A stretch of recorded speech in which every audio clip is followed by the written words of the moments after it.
Bonjour à tous et bienvenue dans ce 34e épisode de L'Aubry qui court. Cette semaine, on est à Bruxelles pour notre dernière session plénière avant une pause estivale bien méritée. Au menu de cette AQC, je vais d'abord revenir sur le non-événement du remaniement qui confirme au grand scoop que Macron est de droite. Puis ensuite, je vais vous faire un point d'étape sur les négociations en cours sur le plan de relance européen. Je vais vous raconter ma semi-rencontre avec Angela Merkel. Je vais ensuite vous parler d'un sujet méconnu, le traité sur la charte de l'énergie qui pourtant a des implications majeures dans la lutte contre le réchauffement climatique. Et enfin, pour notre coin des lobbies, un petit coup de gueule contre Radio France qui pactise officiellement avec des économistes libéraux. Allez, c'est parti, générique.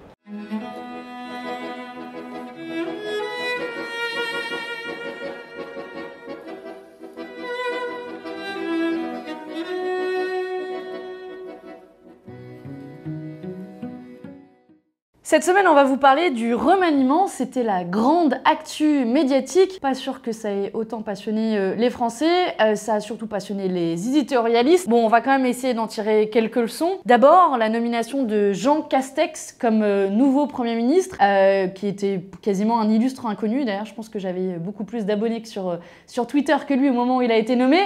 En fait, Emmanuel Macron choisit comme Premier ministre un énarque de droite pour succéder à Édouard Philippe, énarque de droite, un changement qui paraît évident de prime abord. Et puis, Jean Castex, c'est quand même l'ancien secrétaire général adjoint de Sarkozy, et il s'est choisi comme directeur de cabinet l'ancien secrétaire général adjoint de François Hollande. Pas très nouveau monde tout ça, hein. Les priorités politiques de Jean Castex sont assez claires. D'abord, finir d'achever notre système de retraite, comme ça les choses sont bien claires.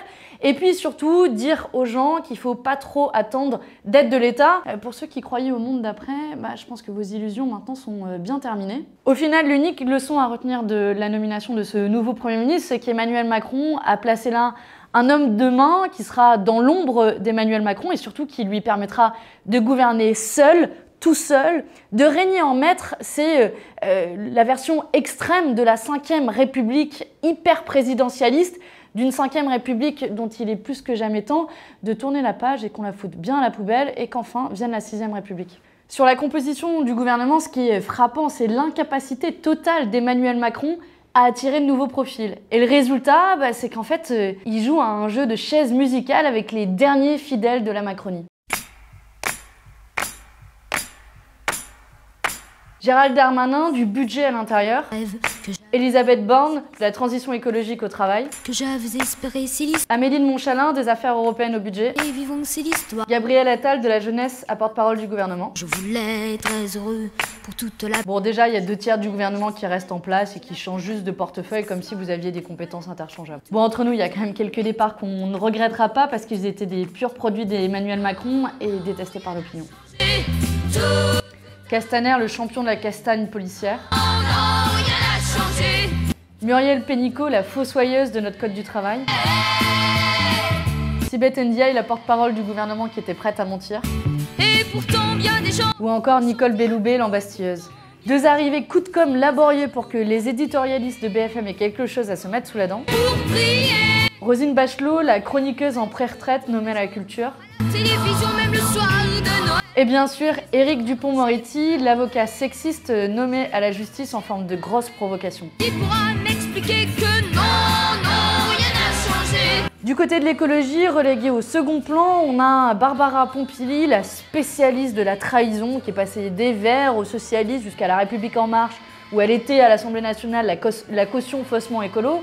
Elle le sera tout autant au gouvernement. On se rappelle que quand même, par exemple, elle s'était abstenue sur l'accord de libre-échange avec le CETA. Quoi tout le temps, oui, tout le temps, tout le temps, oui, tout le temps. Moi je pense à tout ça, mais je ne devrais... Ce gouvernement, c'est aussi une insulte à toutes les femmes et aux droits des femmes, avec Éric Dupond-Moretti qui a craché à la gueule du mouvement MeToo, et Gérald Darmanin qui est nommé à l'intérieur, malgré une enquête préliminaire qui est ouverte pour viol. Non, rien n'a changé, tout a continué. Bon, au final, on a un gouvernement qui est mené par un homme de droite, dont les principaux ministres sont des hommes de droite, et qui va mener une politique de droite. Franchement, tout ça pour ça, c'était bien la peine de nous bassiner avec la relocalisation, la régulation du libéralisme. Bon, personne ne vous a cru. Cette semaine, on est de retour en session plénière au Parlement européen où on a débattu de deux sujets majeurs. D'abord le plan de relance européen et ensuite la nouvelle présidence allemande du Conseil européen. On a eu la venue cette semaine d'Angela Merkel. Alors pour commencer d'abord avec le plan de relance européen où vous en avez déjà parlé et vous allez certainement en entendre de nouveau parler dans les prochains jours. On va avoir Emmanuel Macron tel un sauveur qui va nous dire que ça y est, l'Union européenne est tirée d'affaire grâce au super plan franco-allemand qui a été adopté par l'Union européenne. Et c'est pour ça que ça vaut le coup de s'arrêter 2 minutes sur ce plan de relance. Et dans les détails, en réalité, ce plan il pose au moins 5 problèmes. Le premier, c'est le montant total dont nous parlons en fait ne représente que 0,5% du PIB européen, là où la crise pourrait coûter au moins 8% rien que pour l'année 2020. Deuxième problème, seulement un quart des fonds sera disponible d'ici 2023 alors que les États européens ont besoin d'argent ici tout de suite. Troisième problème, on nous fait un débat entre les prêts et les subventions directes qui seraient données directement aux États, sauf qu'en réalité, les ressources propres de l'Union européenne, donc l'argent que peut lever l'Union européenne, ne sera pas suffisant pour rembourser cet argent, parce que l'Union européenne se refuse toujours, par exemple, à une taxe sur les transactions financières ou à une taxe sur les pollueurs ou les milliardaires. Et donc si les États doivent rembourser, derrière c'est les peuples européens qui paieront la note. Quatrième problème, si la Commission européenne donne ou prête de l'argent aux États européens, ça ne se fait rarement gratuitement. En réalité, c'est pour imposer de nouvelles réformes austéritaires, une ligne de conduite budgétaire à suivre pour les États européens, comprendre davantage de coupes par exemple dans les services publics, comme si on n'avait pas tiré la leçon de la dernière crise. Et enfin, un dernier problème, l'Union européenne s'apprête à injecter de l'argent sans contrepartie sociale ni écologique. On va sauver des entreprises alors qu'elles vont licencier, on va maintenir un modèle économique qui continue de détruire la planète. Là aussi, il y a un problème derrière qui est démocratique. Quel rôle notre Parlement européen peut et doit jouer pour définir ces conditions et ces contreparties. Bref, vous le voyez, ce plan de relance est très loin du rêve qu'on essaie de nous construire, alors qu'en réalité, il y aurait une alternative qui permettrait, grâce à l'argent de la Banque centrale européenne, de définir souverainement pour chaque État européen de véritables plans de relance au niveau national et au niveau européen, un véritable plan écologique. Malheureusement, ce n'est pas la direction qu'a prise l'Union européenne et moi, je leur ai rappelé avec mon intervention cette semaine en plénière que vous pourrez retrouver qui doit s'afficher quelque part par là. Deuxième débat majeur de cette session plénière, c'est la nouvelle présidence allemande du Conseil. Vous savez, dans les institutions européennes, il y a le Conseil, la Commission européenne et le Parlement. Le Conseil qui est fait des 27 États membres avec une présidence tournante tous les 6 mois. Eh bien, à partir du 1er juillet, c'est l'Allemagne d'Angela Merkel qui est présidente du Conseil européen. Et donc, on avait cette semaine Angela Merkel qui était présente ici en session plénière. Alors, pour l'anecdote, elle est positionnée tout en bas à droite, juste à côté en fait de notre groupe. Ça faisait assez bizarre d'être à côté d'elle parce qu'elle représente pour moi 15 ans de règne sans partage sur l'Union européenne et le symbole aussi des échecs de l'Union européenne libérale. Eh bien, quand on écoutait ses priorités, et les priorités de la présidence allemande, derrière les mots creux, moi ce que je retiens, c'est qu'il y a la volonté de poursuivre ces politiques libérales et surtout la volonté d'achever le libre-échange européen, d'achever les négociations notamment avec le Mercosur et aussi avec tout un tas de pays, que ce soit la Nouvelle-Zélande, l'Australie, le Chili, l'Indonésie. Bref, vous savez, les discours qu'on entendait pendant le confinement et la crise sur la relocalisation, la nécessité de produire et de favoriser la production européenne, en fait tout ça a directement déjà été mis dans la poubelle, ce qui illustre une croyance quasi religieuse au niveau européen, mais menée par l'Allemagne dans le libre-échange, à tel point qu'ils ne sont même plus capables de nous expliquer rationnellement pourquoi ils défendent un tel libre-échange. On se souvient aussi qu'il n'y a pas longtemps, Macron avait dit qu'il ne signerait pas l'accord du Mercosur, alors que là, Angela Merkel n'a cessé de le défendre. Eh bien nous, on sera là pour lui rappeler. Vous avez déjà entendu parler du traité sur la charte de l'énergie? Non. C'est normal, personne ne veut qu'on en parle. Bah oui, c'est vrai. Un bon petit traité de libre-échange juste sur le secteur énergétique qui donne plein de droits aux multinationales et en plus qui se négocie à huis clos, personne n'est informé, ni même le Parlement, tout juste on nous donne un petit compte-rendu que seule la Commission du commerce international peut lire à huis clos. Bref, des petites affaires entre amis et pourtant, ça engage notre avenir à tous et surtout celui de la planète. Mais bon, revenons au point de départ. Pourquoi il nous cache ce traité? Eh ben en fait, c'est un traité de libre-échange dans le secteur énergétique, donc sur le gaz, le nucléaire, le pétrole, bref, tout ce qui sert à produire de l'énergie et qui donne des droits aux multinationales, ou plutôt qui garantit leurs droits contre les États. Et le problème, c'est que grâce à ce traité, les entreprises peuvent attaquer directement les États en justice devant ce qu'on appelle des tribunaux d'arbitrage privés. Et là, les entreprises peuvent non seulement demander une compensation pour leurs pertes subies à cause de régulation dans le secteur énergétique. Donc concrètement, si un État veut réguler son secteur énergétique et sortir des énergies fossiles, eh ben les entreprises, elles disent « Attendez, nous, on doit faire de l'argent quand même, vous n'allez pas partir là comme ça ». Et résultat, ces entreprises-là peuvent obtenir un dédommagement financier de la part de l'État, à la fois sur les pertes subies et sur les gains qu'elles auraient pu espérer en investissant pendant on ne sait pas combien d'années encore dans les énergies fossiles. La planète, au passage, on s'en fout. Alors pour bien comprendre concrètement, je vais vous donner deux exemples. Le premier, c'est une entreprise qui s'appelle Vattenfall, qui est une entreprise suédoise qui a attaqué l'État allemand parce que l'État a eu, oui, la saugrenue idée de sortir du nucléaire. Mais Vattenfall, qui est une entreprise du nucléaire, bah eux, ils voulaient se faire de l'argent. Et donc, ils ont demandé 6 milliards d'euros en compensation à l'État allemand. Et en tout, depuis que ce traité existe, les États à travers le monde ont été condamnés à verser plus de 52 milliards d'euros. Ouais, vous m'avez bien entendu, 52 milliards d'euros versés par les États aux entreprises dans les énergies fossiles. Et cet argent, il vient pas de nulle part, hein, c'est le nôtre. C'est le contribuable qui donc est un petit peu l'assurance vie des énergies fossiles qui vont perdurer. Deuxième exemple pour bien comprendre le problème, en 2017 en France, quand a été négociée la loi Hulot, il était question de sortir des énergies fossiles. Mais là, manque de peau, même chose, il y a une entreprise qui s'appelle Vermillon, une entreprise canadienne, qui est la première exploitante des énergies fossiles en France et qui a dit « Eh, du bise, moi je fais du chiffre, tu vas pas, toi l'État, m'empêcher de faire du chiffre ». Résultat, elle a menacé l'État français de le traîner devant les tribunaux d'arbitrage.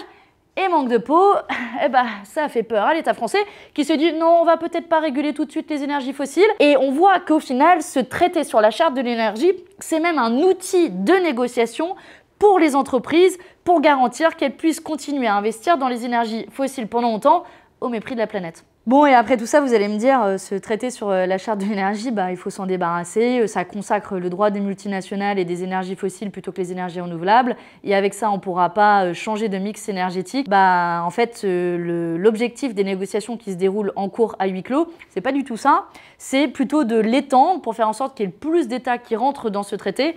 Pourtant, à vrai dire, la seule solution, c'est d'en sortir. C'est ce qu'a fait d'ailleurs l'Italie en 2015, qui ne souhaitait ne pas se lier les mains de cette manière-là aux énergies fossiles. Et ça doit être la seule solution aujourd'hui pour la France si on veut être crédible dans la bifurcation écologique. Tiens, Radio France qui s'associe à des économistes libéraux. C'est parti, coin des lobbies.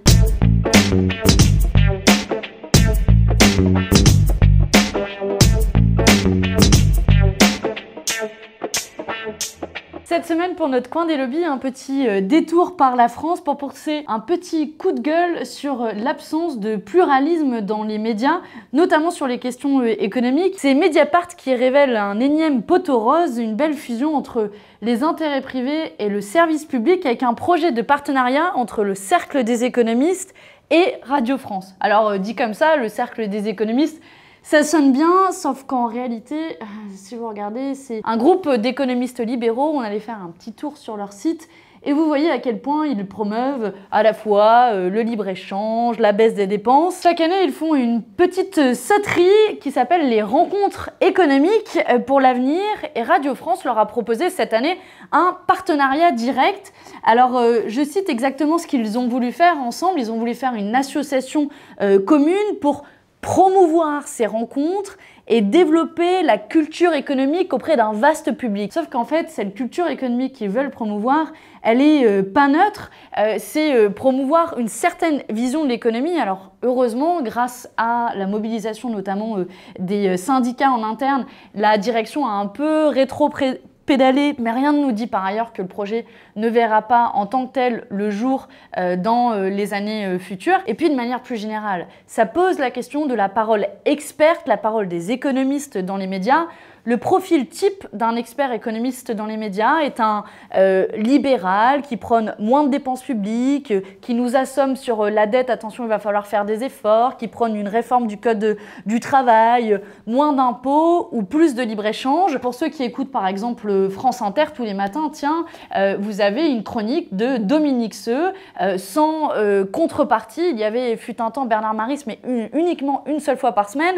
Thomas Piketty va prendre la place de Bernard Maris à peine quelques années après, mais une seule fois par semaine. Mais la voix qu'on entend au quotidien est une voix économique, libérale, d'où l'importance pour nous que on s'approprie, que notre camp politique s'approprie les questions économiques, qu'on dialogue avec les économistes atterrés, ceux qui portent une voix alternative. Parce que oui, la doxa libérale qu'on nous sert à coups d'éditorialistes et de soi-disant experts économiques qui n'en sont pas vraiment, en fait, il existe une alternative et pour ça, il faut la promouvoir. C'est la fin de ce 34e épisode de Le Bruit qui court. Merci beaucoup de l'avoir suivi. Comme d'habitude, n'hésitez pas à le partager, à nous faire des retours, à nous mettre des petits pouces bleus si vous avez bien aimé. Ça nous encourage. On se retrouve la semaine prochaine pour une dernière AQC de l'année avant la trêve estivale, rassurez-vous.